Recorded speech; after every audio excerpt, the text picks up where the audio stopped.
We've got a great speaker for you all this morning. Claire Campbell is the founder and lead instructor at Bluestone Writers. She also hosts a cool podcast for writers called The Fool and the Page.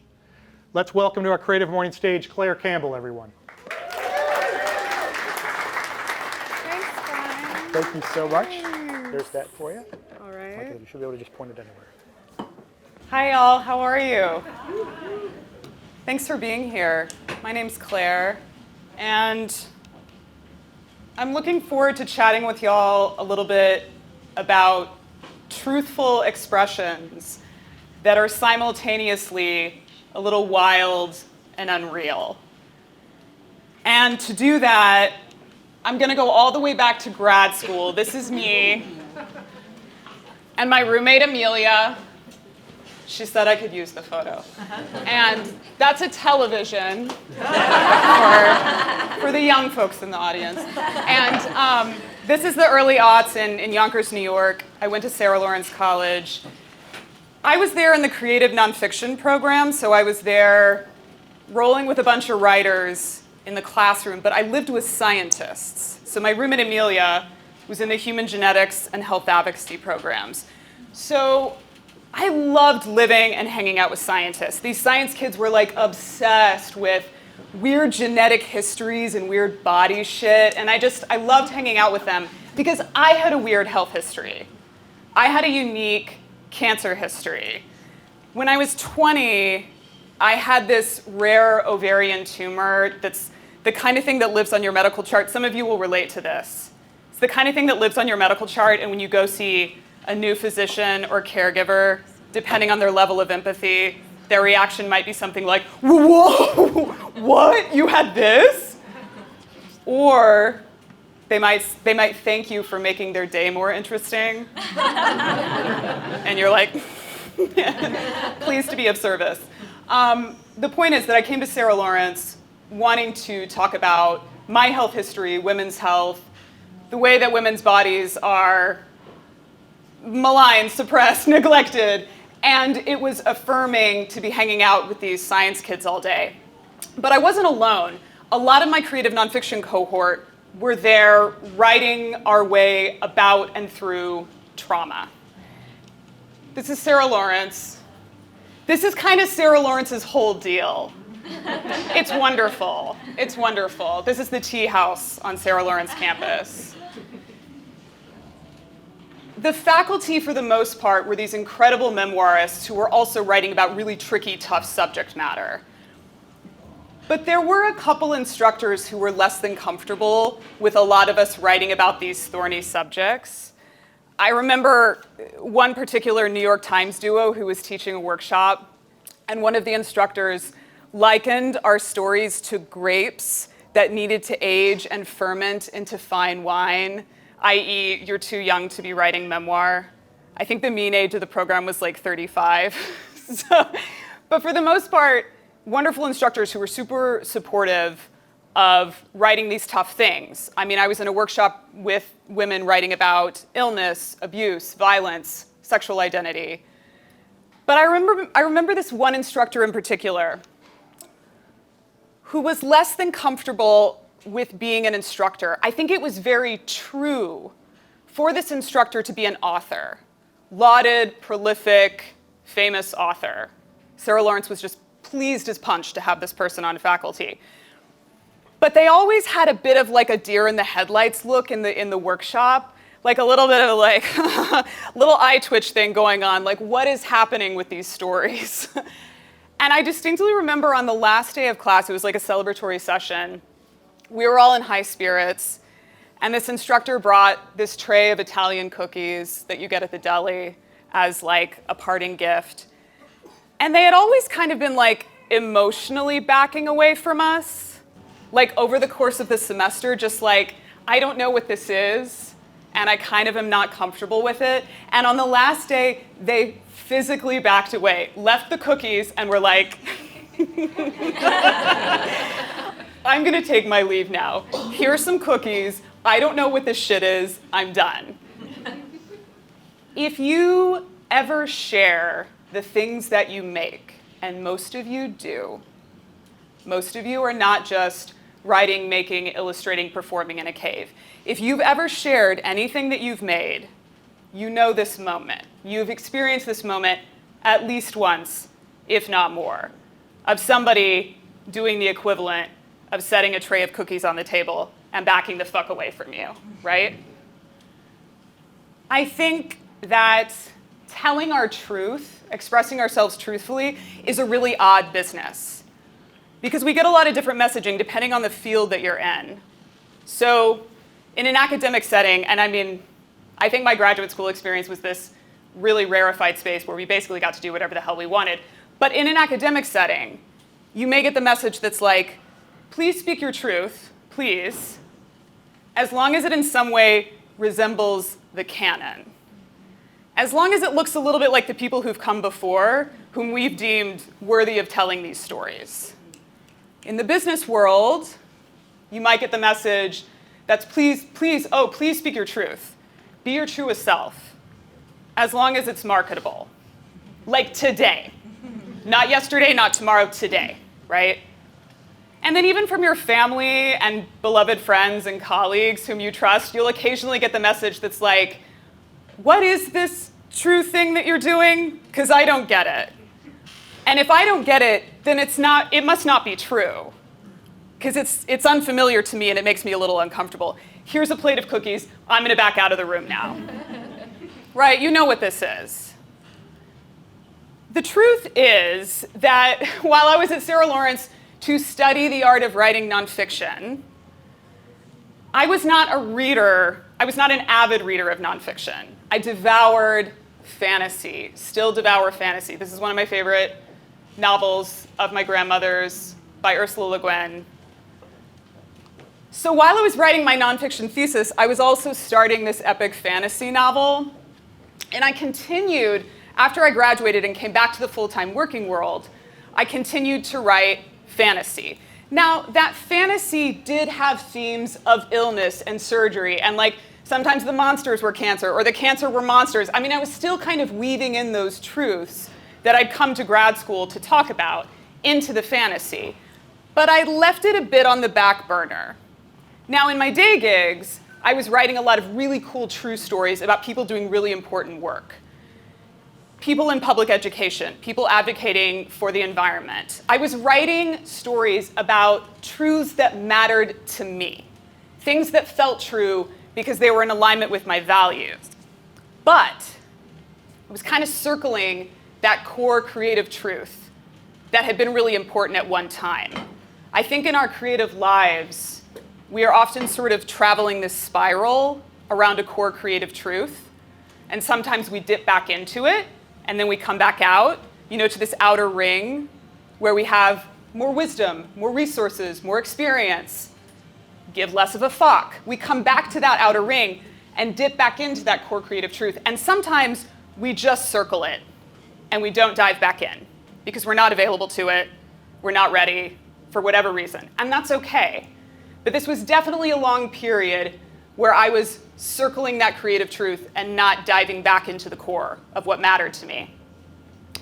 Then, 20 years after my weird ovary experience, I got cancer again. But this time it was thyroid cancer. And anesthesia I find to be fascinating. I mean, in the immortal words of Billie Eilish, when we all fall asleep, where do we go? I mean, for real. I'm fascinated by this. It's wild to me that we go under and then we come back and the last thing that we remember is our eyes closing or maybe somebody offering you like more drugs. And of course you're like, yeah, at this point, of course I'll take them. So when I had the energy and capacity to write again, I went back to this story that had kind of been simmering for a while about a young woman who has cancer and surgery. And when she goes under for the operation, she wakes up in this autumnal world that is kind of the wonderland of her own body, and she has to go on a quest in her body and take an active role in the surgery. Y'all, it's wackadoo. It's absolutely unreal. It feels like the truest thing I've ever written. Y'all know when you make something true, when you make something that feels true, when you write something that feels true, when you sing something that feels true, that you might never share with anyone, and yet you would still do it? That's the truest shit, when we're making just for ourselves, right? Y'all are probably familiar with visual artist Lisa Congdon. She has this book, Find Your Artistic Voice, which my husband turned me on to. And in this book, she says, most artists are so busy simply attempting to produce satisfying work or make a living that they forget that ultimately they are making work to communicate their own version of the truth. We make work that mirrors our own deeply held ideas about the world. Take a moment and just think about that for a second. What are your deeply held ideas? Lisa Congdon says they can be simple, they can be complex, they can be heavy, they can be light. Here's a few of mine. Autumn, hands down, best season, most beautiful season. Gardening is healing. Wild spaces are the only truly sacred spaces. This, by the way, is in the woods at Foundation House in Greenwich, Connecticut, which is a fabulous short-term artist residency. If you're looking for those sorts of things, chat with me after. Spelling bee, also healing.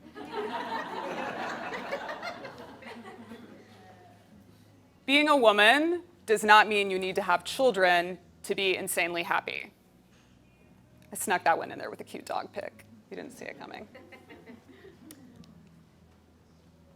So, it is not true, scratch that, it is not real that when you go under for an operation, you wake up in a world that is your own body. It is real that you will wake up in a recovery room, and hopefully, truthfully, you will wake up with a kind and compassionate caregiver.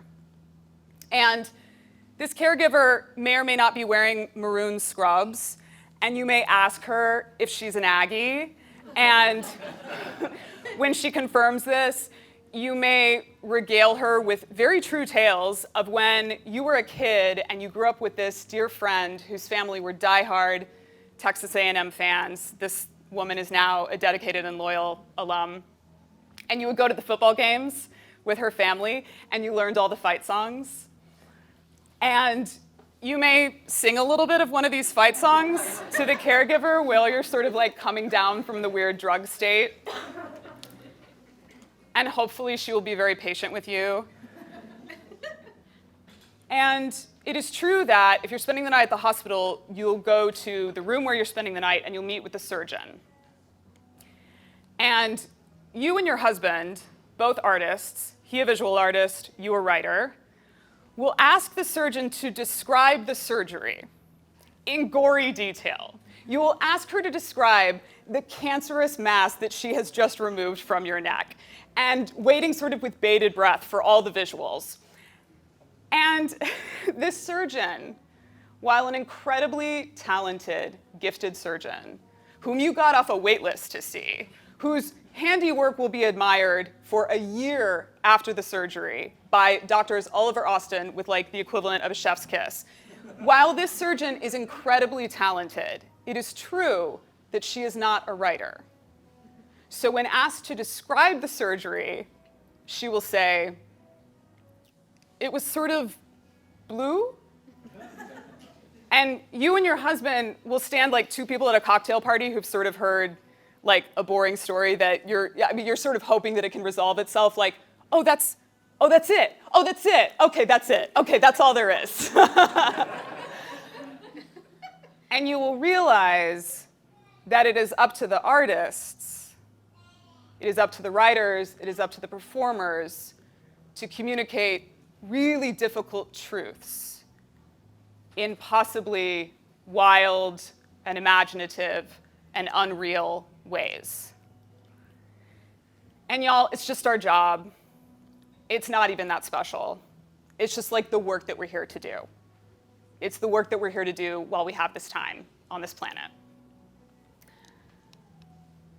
When I told my therapist about this novel project, her response was this: Claire, this is so important for your vitality. That feels vital, that feels vibrant, that feels true. When we carve out time and space for that, we are just better people. And if you are making things for money, chances are you're not always making what feels true. So I invite you to think about when you're making things that feel vital. Let's take a moment to do that. I invite you to close your eyes, actually, and take a breath. Take another breath for good measure.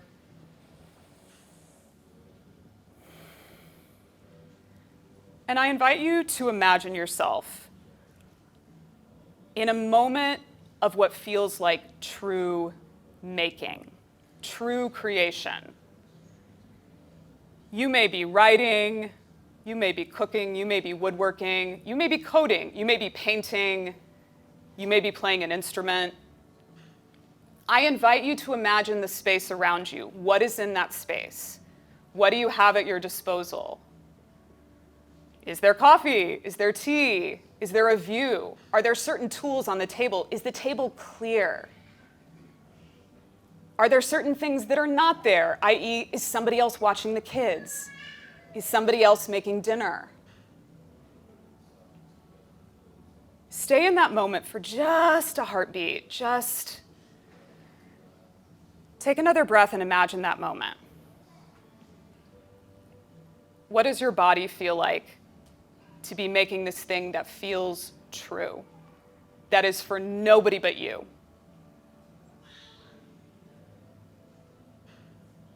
Take another breath.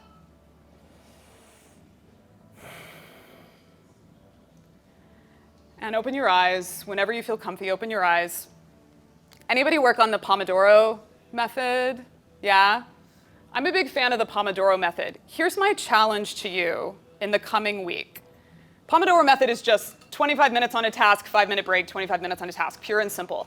I invite you to carve out 25 minutes, just 25 minutes, to spend in creating something that is just for you and for nobody else. Something that, in fact, you may never share, that you may never make money from. 25 minutes. And if you've got more time than that, I love that for you. But 25 minutes may be all that you have. I invite you to block it off on your work calendar as a half hour when no one can bother you. You're doing that for 25 minutes and you're taking a 5-minute break and then you come back to work. Just do it. Because when we do this, we are better partners, we are better colleagues, we are better community members. Just 25 minutes to feel vital, to feel true, to feel vibrant. It's so important. Thanks, y'all. That's all I got. Thank you. This is my stuff.